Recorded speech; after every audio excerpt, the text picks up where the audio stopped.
तो आज का एक नया वीडियो अपडेट कर रहा हूँ। आज वैसे है 21 अप्रैल 2024, 21 अप्रैल 2024। आज की वीडियो मेरी है, एक टॉपिक हम ले रहे हैं कि एग्ज़िबिशंस जो लगते हैं, कॉइन एग्ज़िबिशंस, जहाँ पे ऑल ओवर द वर्ल्ड या ऑल ओवर इंडिया से लोग आते हैं। ख़ास करके देखिए, मुंबई का जो ये एग्ज़िबिशन लगने वाला है, जो हर साल लगता है। पहले इसकी डेट मई में दी गई थी, लेकिन जो इलेक्शंस वगैरह का चल रहा है, इस वजह से ये अब मई में फर्स्ट वीक एंड में होगा। यानी कि मई का जो पहला हफ्ता है 2024 में, उसमें फ्राइडे, सैटरडे और संडे वाले दिन ये होने जा रहा है एग्ज़िबिशन। इस टाइप के एग्ज़िबिशंस में वर्ल्ड से भी कॉइन डीलर्स लोग आते हैं। इंटरनेशनल कॉइन डीलर्स भी आपको देखने मिलेंगे, जो आके अपने कलेक्शंस को शो करते हैं। बहुत सारे लोग उनसे परचेज़ करते हैं, या किसी को सेल करना होता है तो सेल भी करते हैं। मैंने एक वीडियो बहुत पहले भी बनाई थी कि एग्ज़िबिशन में किस तरीके से जाना है, ठीक है। तो वो वीडियो भी आप लोगों को ज़रूर देखना चाहिए। उससे आप लोगों को पता चलेगा कि एग्ज़िबिशन विज़िट करने का तरीका क्या होता है। अगर आप सेलिंग पर्पज़ के लिए जा रहे हैं या जो भी आपका पर्पज़ है, तो वो वीडियो से आपको एक अच्छा खासा समझ में आ जाएगा, बेसिक आइडिया हो जाएगा कि एग्ज़िबिशन जाने से पहले क्या तैयारी आपको करनी चाहिए। आज की वीडियो में मैं आप लोगों को बताने वाला हूँ कि किस टाइप के सिक्के एग्ज़िबिशंस में आप लेके जाएंगे तो आपके बिक सकते हैं, ठीक है।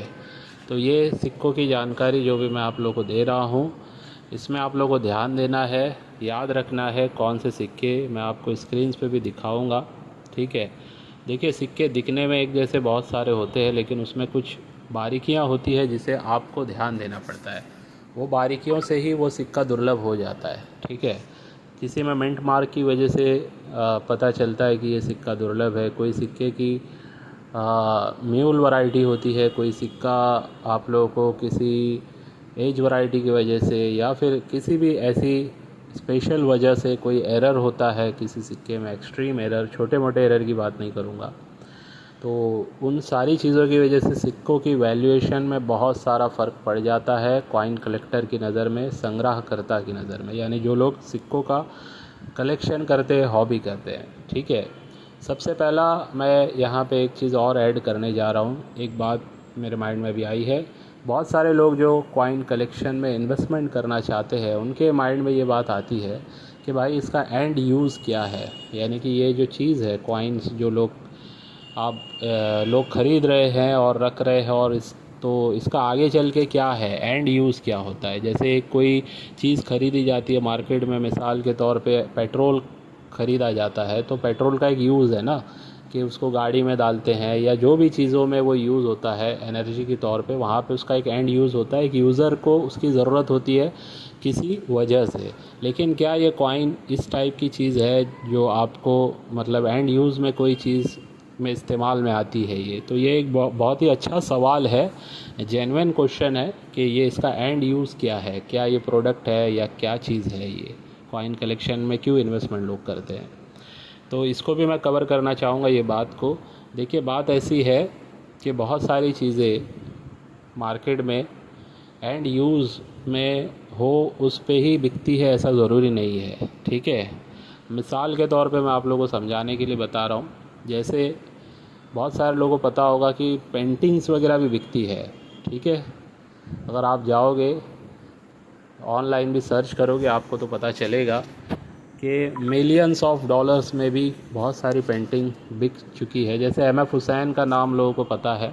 ऐसे बहुत सारे पेंटर्स हैं जो अपनी स्किल्स के थ्रू कुछ पेंटिंग्स बनाते हैं, और उसको जो लोग ख़रीदते हैं उसका कोई एंड यूज़ नहीं होता है। वो बस शौकिया तौर पे अपने घर में लगाने के लिए, अपने ऑफिस में या जहाँ पे भी उनका हो, मतलब किसी का हो सकता है, कुछ होटल हो वगैरह वगैरह, जो वो लोग वहाँ पे लगाना चाहते हो, तो वो लोग पेंटिंग ख़रीद के लगाते हैं, ठीक है। तो पेंटिंग का अब एंड यूज़ क्या है, ऐसा कुछ नहीं, शौकिया तौर पे लोग ख़रीद रहे हैं। तो ऐसे बहुत सारे चीज़ें होती है जिसको लोग एक हॉबी के तौर पे भी ख़रीदते हैं। तो हॉबी में न्यूमिस्मेटिक फील्ड आती है, यानी कि सिक्कों का संग्रह जो किया जाता है, ये भी एक तरीके का हॉबी है। और इसको एंटिक आइटम में भी लिया जा सकता है, यानी कि कोई ऐसी चीज़ जो हर किसी के पास अवेलेबल ना हो, ठीक है, उसको एंटिक कहा जा सकता है। तो एंटिक में ये चीज़ें आती है, कॉइन का कलेक्शन कहिए या नोट्स का कलेक्शन कहिए, या फिर बहुत सारी चीज़ें होती है इसमें जो लोग इसका कलेक्शन करते हैं। अब एंड यूज़ उनका यही है कि शौक़ है, ठीक है, हॉबी है। तो हॉबी बहुत सारे लोगों को है, लाखों रुपया लोग उसमें लगाते हैं।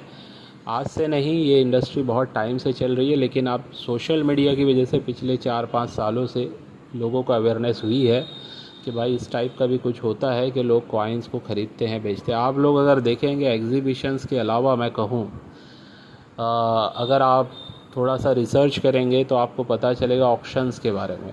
तो ऑक्शंस यानी नीलामी बहुत सारे लोगों ने देखी है पिक्चरों में, या फिर इस टाइप से प्रोग्राम्स वगैरह में भी दिखाता है कि किसी चीज़ की नीलामी हो रही है, लोग ख़रीद रहे हैं उसको, ठीक है। अलग अलग लोग अपनी अपनी बिड लगा के, बोली लगा के उसको ख़रीदते हैं। तो ऐसे ही ऑक्शंस हाउसेस होते हैं नुमिस्मेटिक फील्ड के भी, जिसमें बहुत सारे लोग आते हैं और अपना अपना बोली लगा के सिक्कों को ख़रीदते हैं। तो वो इस लेवल पे भी बिक्री की जाती है, ख़रीदी होती है कॉइन्स की। तो एंड यूज़ की जहाँ तक बात है, तो ये मैं यही कहूँगा कि इसका एंड यूज़ एक हॉबी, एक कॉइन कलेक्टर की नज़र में बस एक शौक़ है, जो अपने पास वो कॉइन, वो सिक्का, वो नोट रखना चाहता है जो और ज़्यादा लोगों के पास नहीं है, यानी वो दुर्लभ चीज़ है। अब मिसाल के तौर पे जो एक कॉइन की मैं बात कर रहा हूँ आप लोगों को, अब आप लोग चले जाना अपने कॉइन्स कलेक्शन में, मतलब जिनके पास बहुत सारे चिल्लर आते होंगे या किसी के पास बहुत सारे चिल्लर रखा होगा, तो उसमें उठा के देख लेना, वो सिक्का आपको मिले तो आपका नसीब है, लेकिन बहुत मुश्किल है कि आपको वो सिक्का मिलेगा। जैसे एग्ज़ाम्पल के तौर पे मैं 1 रुपये में अगर बात करूँ, 1 रुपीज़ में, ठीक है, तो 1 रुपीज़ में आप चेक कीजिए, अगर आपके पास पुराने चिल्लर रखे हुए हैं तो आप उसमें से 1982 का 1 रुपीज़ मुंबई मिंट का, उसमें मिंट मार्क देखने की ज़रूरत नहीं, सिंगल मिंट से बना हुआ है, सिर्फ आपको ध्यान रखना है 1982, 1982 1 रुपीज़, ठीक है। अगर ये आपको मिलता है तो आपका नसीब है। लेकिन जहाँ तक हमें पता है, एज अ नुमिस्मेटिक फील्ड में हम काम कर रहे हैं, मैं अपने आप को नुमिस्मेटिस्ट भी नहीं कहूँगा, अभी तो मैं सीख ही रहा हूँ। तो मेरी रिसर्च और मेरे अनुभव के हिसाब से ये हज़ारों सिक्के भी आप इस टाइप के 1 रुपये वाले छाटेंगे, ढूंढेंगे, लाखों सिक्कों में भी शायद ये 1 रुपये आपको ना मिले। तो यही वजह है कि ये दुर्लभ सिक्का है, एक रेयर से एक्सट्रीमली रेयर की तरफ जा चुका हुआ ये सिक्का है।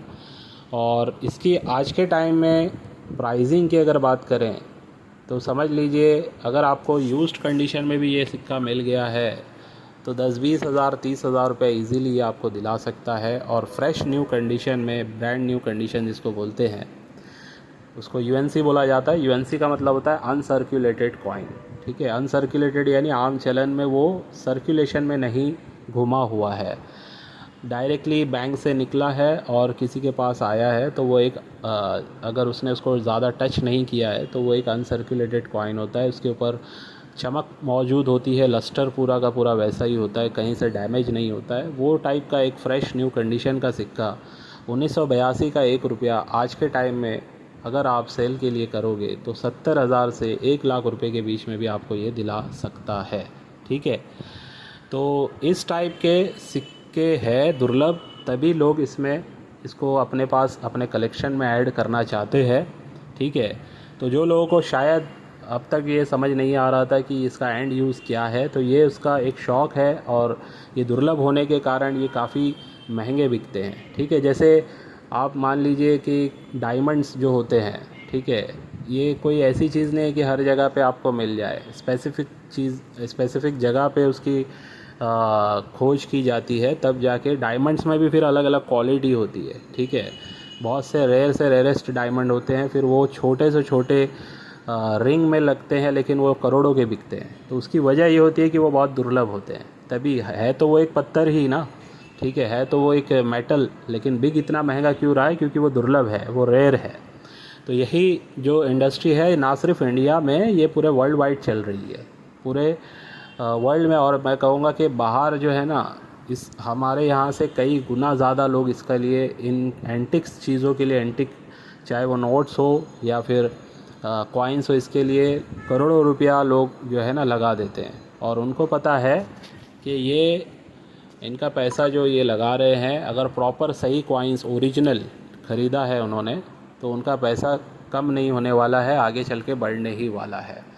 ठीक है, तो चलिए, वैसे मेन टॉपिक है हमारा आज का दुर्लभ सिक्कों का, जो एग्ज़िबिशंस में आप ला सकते हो। और वो एग्ज़िबिशंस में अगर सही डीलर्स के पास जाओगे तो आपको सही कीमत भी मिलेगी। तो एक आध किसी से बात करने के बजाय 4 5 10 लोगों से आप वहाँ पे कॉइन्स की भाव निकालो, बेचने से पहले ख़रीदने का भाव निकालो, उसके बाद बेचने की बात करो। पहले नॉलेज होना चाहिए, बेचने ख़रीदने की बात करने से पहले आपको खुद पता होना चाहिए कि ये सिक्का बिकता भी है या नहीं। बहुत सारे चिल्लर लेके जाके मेरे सामने भी अगर आप लेके आके रख दोगे, तो मेरे पास इतना टाइम नहीं है कि मैं आपका एक एक सिक्का उठा के देखूँ और उसमें से फिर कोई रेयर सिक्का निकाल के आपको बोलूँ कि भाई ये वाला मैं ख़रीद सकता हूँ। तो ऐसा नहीं होता है।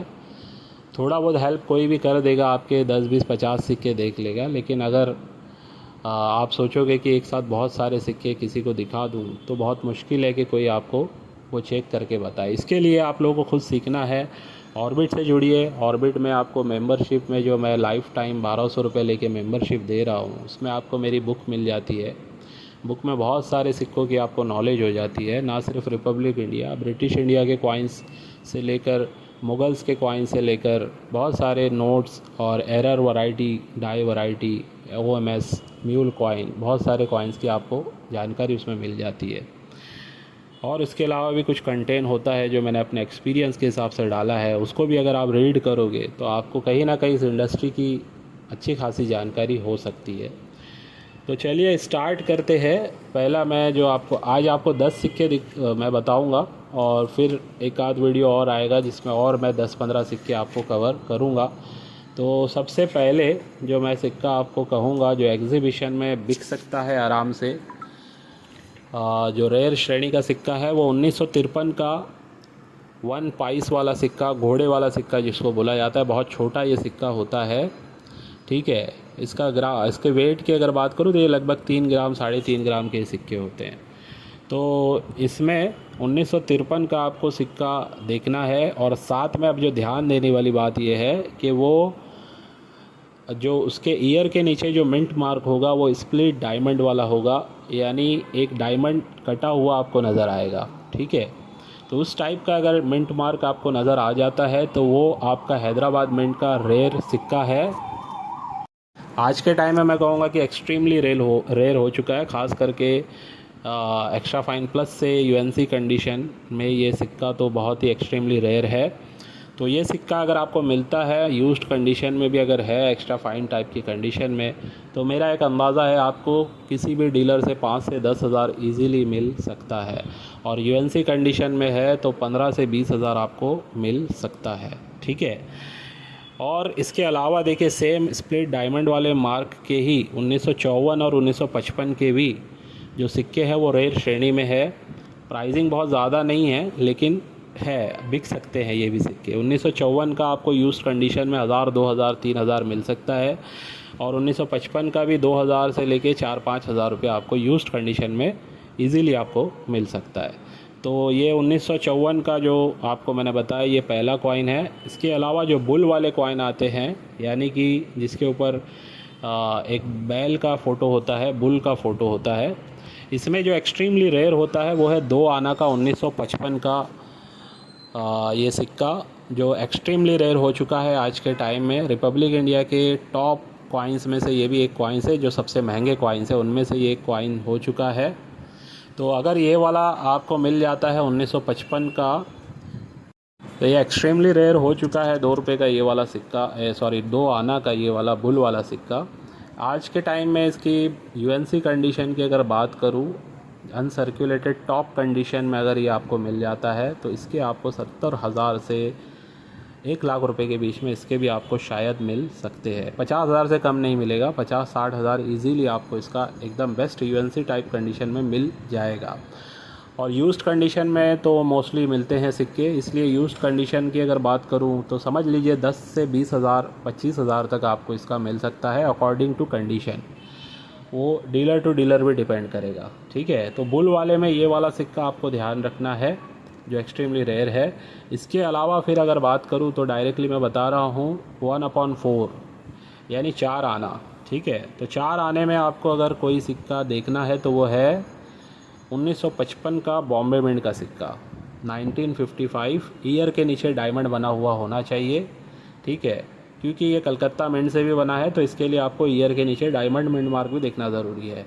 बुल वाला जो कॉइन कहा था मैंने वो सिर्फ बॉम्बे मिंट से बना है तो उसमें कोई मिंट मार्क देखने की ज़रूरत नहीं है, लेकिन सिक्के ओरिजिनल होने चाहिए, ठीक है। तो बॉम्बे मिंट का ये सिक्का आपको 1955 का 1/2 वाला अगर यूज्ड कंडीशन में मिलता है तो भी आपको 500 से 1000 रुपये इसके मिल सकते हैं, और अगर टॉप कंडीशन में मिलता है तो 2500 2000 ही आपको इसका इजीली मिल सकता है, ठीक है। इसके अलावा 1/2 में ही इसी सीरीज़ में 1/2 का 8 आना अगर आप देखोगे तो 1955 का ही ये भी अगर आपको मिलता है तो ये रेयर सिक्का है 1955 का। और आज के टाइम में इसकी प्राइसिंग की अगर बात करूँ तो यूएनसी कंडीशन में आपको इसके 2000 2500 मिल सकते हैं। वैसे मार्केट सेलिंग प्राइस 3000 से 4000 के बीच में, और यूज्ड कंडीशन में भी आपको 500 1000 रुपया कहीं ना कहीं आपको इसका मिल सकता है। फिर इसके बाद जो है 1 रुपीज़, ये भी आना सीरीज़ का ही है 1954 का, जो 1954 से आज के टाइम में यूएनसी कंडीशन में दुर्लभ है, ठीक है। ऑलमोस्ट यूएनसी या यूएनसी कंडीशन में दुर्लभ है। प्राइसिंग की अगर बात करूं तो वैसे तो मुझे हाई प्राइस सुनने में आई है, रिसेंटली इसकी प्राइस और कुछ बढ़ी है, लेकिन फिर भी एक एवरेज प्राइस मैं बता रहा हूँ। बेस्ट कंडीशन में ये आपको 6000 रुपये तक, 5000 से 6000 रुपये तक दिला सकता है, ठीक है। और यूज्ड कंडीशन में भी 1000 2000 2500 रुपये ईजीली ये आपको दिला सकता है। तो ये भी एक सिक्का है। टोटल मैंने अभी तक आपको देखिए लगभग 1 2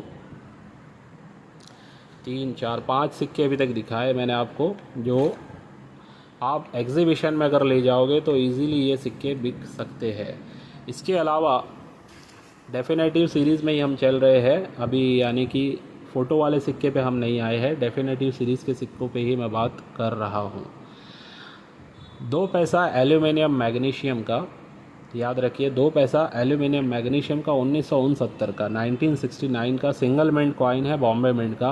ये भी अगर यूएनसी में मिल जाए तो आज के टाइम में इसकी प्राइस लगभग 2-2500 रुपये चल रही है, और यूज्ड कंडीशन में भी ये आपको 500 700 1000 रुपया दिला सकता है, ठीक है।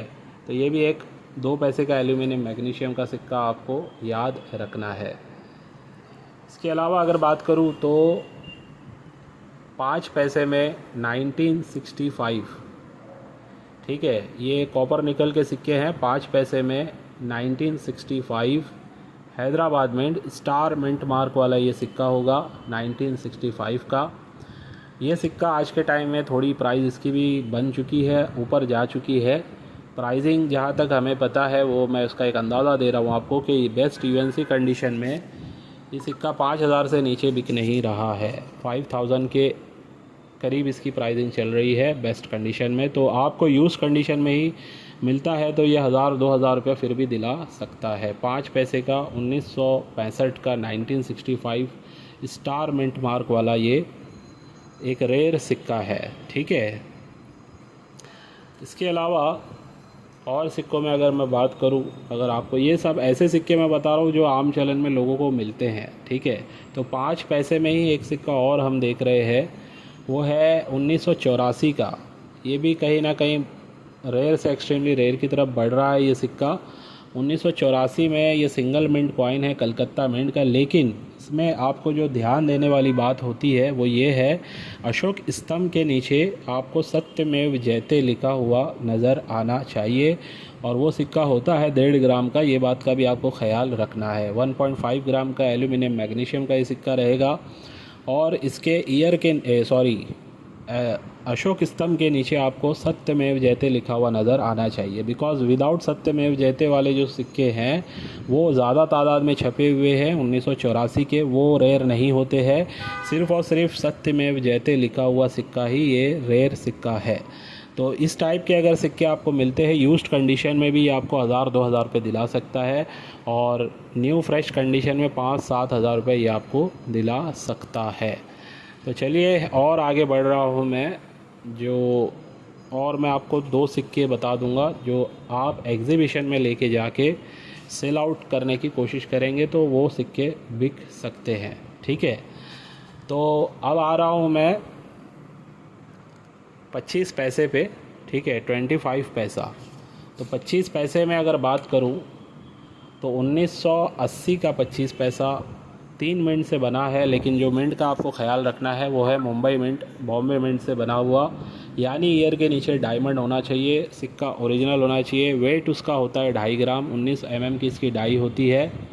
ठीक है, तो ये सिक्का अगर आपको मिल जाए कॉपर निकल में बना हुआ, ये आपको यूज्ड कंडीशन में भी 10-20 हज़ार रुपये दिला सकता है, और अगर फ्रेश न्यू कंडीशन में मिलता है तो 50,000 से 60,000 रुपये भी आपको दिला सकता है। वैसे इसकी सेलिंग प्राइस की अगर बात करूं तो ये 70-80 हज़ार रुपये से कम में नहीं बिकता है न्यू कंडीशन में आज के टाइम में। ठीक है, तो ये एक एक्सट्रीमली रेयर सिक्का है 1982 का 25 पैसे में, ध्यान रखिए 25 पैसे में सबसे महंगा सिक्का यही वाला है। तो ये एक सिक्का है, और इसके अलावा अगर 25 पैसे में अगर आपको और 2 सिक्के मैं बता देता हूँ इसी सीरीज़ में, वो है 1984 का हैदराबाद मिंट का सिक्का और 1979 का हैदराबाद मिंट का सिक्का। ठीक है, 1984 हैदराबाद, 1989 हैदराबाद। तो इनमें अगर बात करूँ तो 84 का हैदराबाद वाला जो है ये यूएनसी टाइप की कंडीशन में, यानी एकदम न्यू कंडीशन में बिकता है 4-5 हज़ार में। ठीक है, इसको अगर आप बेचने जाओगे तो आपको 2.5-3 हज़ार रुपये ईज़िली मिल सकता है। और इसके अलावा यूज्ड कंडीशन की बात करूँ तो 500, 1000, 1500 रुपये के बीच में आपको इसकी प्राइसिंग मिल सकती है।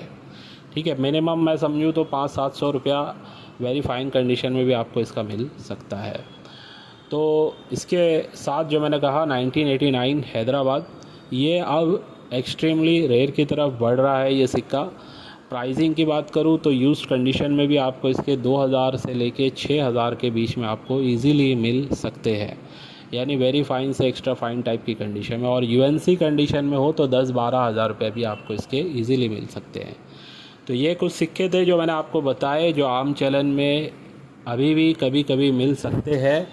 बहुत सारे लोग हैं ऐसे जिनको कभी ये ढूंढने पर मिल जाते हैं, लेकिन बहुत कम रह गए हैं आम चलन में, यानी कि पुराने जिनके पास रखे हुए सिक्के हैं उनमें ढूंढोगे तो बहुत लकी जो होंगे तो उनको ये एक नहीं 2-4 भी शायद किसी को मिल जाए, तो उनकी तो फिर लॉटरी लाखों की लग सकती है।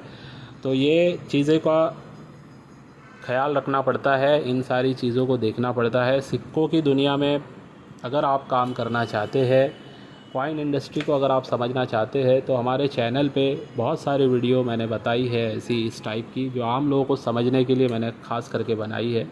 और आम लोगों के साथ ही, यानी कि ऐसे लोग जिनको ज़्यादा नॉलेज लेने का आइडिया नहीं होता है, जो रिसर्च नहीं कर पाते, तो वो वीडियो देख के भी इजीली समझ सकते हैं। ठीक है, और हमारा जो ऐप आने वाला है उसके बारे में भी कहूँगा कि बहुत जल्द हमारा ऐप आ जाएगा ऑर्बिट कॉइन्स के नाम से। तो ये जो ऐप आएगा इसमें मेंबर्स के लिए भी और नॉन मेंबर्स के लिए भी बहुत सारी इन्फॉर्मेशन होगी। जो लोग मेंबर बनेंगे उनको तो बहुत फ़ायदा मेरे हिसाब से होगा। ये ऐप में मैं इतनी डिटेलिंग डाल दूँगा आने वाले 6 महीने से 1 साल में कि आपको शायद फिर किसी और जगह पे जाने की ज़रूरत नहीं पड़ेगी। बस ऐप में आप लॉगिन करोगे, इन्फॉर्मेशन का भंडार आपके सामने रहेगा, नॉलेज की बहुत सारी चीज़ें आपको इस ऐप में मिल जाएगी। और जो लोग मेंबर बनेंगे उनको मैं लाइव वीडियो से भी आप लोगों के साथ मैं कनेक्टेड रहूँगा, यानी हर महीने में 2-4 बार मेरी कोशिश रहेगी कि आप लोगों के साथ जो भी मेंबर्स बनते हैं उनको एक साथ मैं वहाँ से कम्युनिकेट करूँ। तो लगभग मेरे हिसाब से जो ऐप मेरा बन रहा है उसमें 1000 लोगों को एक साथ मैं कनेक्ट करके बात कर सकता हूँ, यानी कि उनको लाइव मैं एक्सप्लेन कर सकता हूँ। तो अभी हमारे जो मेंबर हैं लगभग 1.5-2 साल से जो लोग मेंबरशिप में आए हुए हैं वो मेंबर हैं लगभग 300, 325 के बीच में। यानी अभी और भी जो लोग बनेंगे, अभी भी धीरे धीरे हर हफ्ते में कुछ ना कुछ लोग हमारे साथ जुड़ते रहते हैं, मेंबरशिप लेते रहते हैं। तो 1000 लोग कम से कम उसमें एक साथ मेरी उस जो भी लाइव सेशन चलेगा उसमें आप मेरे से कनेक्ट होके लाइव प्रैक्टिकल चीज़ों को समझ सकते हैं। तो इस टाइप का वो ऐप मैं देने जा रहा हूँ। बहुत पहले ही जब मैंने मेंबरशिप स्टार्ट किया था तो ये मेरे प्लानिंग में था। आज लगभग 2 साल के बाद ये चीज़ कंप्लीट होने जा रही है।